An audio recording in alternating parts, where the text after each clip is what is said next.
एक गांव में एक नदी थी। उस नदी पर एक चुड़ैल का साया था। जब भी कोई रात में उस नदी के पास से गुजरता, वो चुड़ैल नदी से बाहर आकर उस आदमी को मार डालती थी। उसी गांव में सोना नाम की एक लड़की रहती थी। वो बहुत ही सुंदर थी। उसकी सुंदरता ही उसकी जान की दुश्मन थी।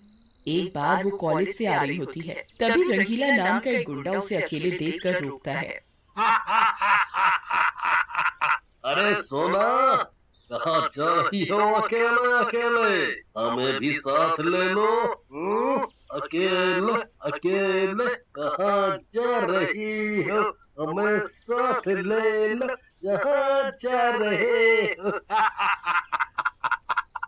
ये सुनकर सोना को बहुत गुस्सा आता है और वो रंगीला को गुस्से में एक थप्पड़ लगा देती है। तेरे घर में माँ बहन नहीं है? जहाँ अकेली लड़की देखी वहीं उसको छेड़ना चालू कर दिया, बदतमीज कहीं का। सोना, ये थप्पड़ तुझे बहुत महंगा पड़ेगा।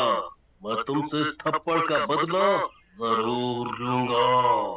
उसके बाद सोना भी डरते डरते वहाँ से चली जाती है और डर के मारे अपने घर वालों से भी कुछ नहीं कहती। कुछ दिनों बाद एक दिन रंगीला वहाँ पर एक बाइक पर आ जाता है और सोना से बोलता है। सोना, उस दिन मैंने तुमसे बहुत बदतमीजी की, मुझे माफ कर दो।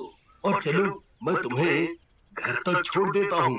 तुम तो मेरी बहन जैसी हो। सोना उसके इतने प्यार से माफी मांगने से उसके बहकावे में आ जाती है और उसके साथ बाइक पर बैठ जाती है। थोड़ी देर घर की तरफ चलने के बाद रंगीला बाइक को जंगल की तरफ मोड़ लेता है और सोना को नदी के किनारे एक पेड़ से बांध देता है। बहुत बड़ी प्रधान बन रही थी ना, अब मजा चख।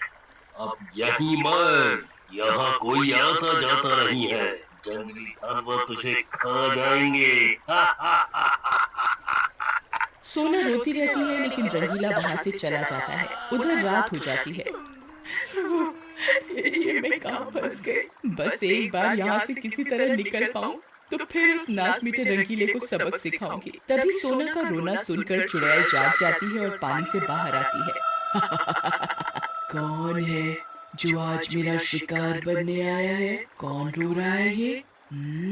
सोना चुड़ैल को देखकर बहुत डर जाती है। चुड़ैल जी, मैं रो रही हूँ। सोना। सोना? कौन सोना? हमारे जमाने में तो सोना सिर्फ पहनने के काम आता था। अब लोग नाम रखने लगे हैं। तुझे खाने में मजा आ जाएगा। मेरा नाम सोना है। मुझे एक गुंडा यहाँ बांध कर गया है धोखे से। मुझे मत खाओ, मुझे घर जाने दो। सोना को इस तरह रोते हुए देखकर न जाने क्यों चुड़ैल को उस पर दया आ जाती है। अच्छा, अब तू रो मत। मुझे पूरी बात बता, क्या हुआ तेरे साथ? फिर सोना चुड़ैल को पूरी बात बताती है, जिसे सुनकर चुड़ैल को गुस्सा आ जाता है। मेरे साथ भी कुछ ऐसा ही हुआ था। बेटी, मुझे भी एक हैवान ने ऐसे ही मार डाला था। मैं उसे अब तक ढूंढ रही हूँ लेकिन वो नहीं मिला। लेकिन मैं तुम्हारी मदद जरूर करूंगी इस रंगीला से बदला लेने में। फिर चुड़ैल सोना को आजाद कर देती है और सोना को नदी के अंदर अपने घर ले जाती है। चुड़ैल का घर बिल्कुल किसी महल की तरह होता है। अरे वाह!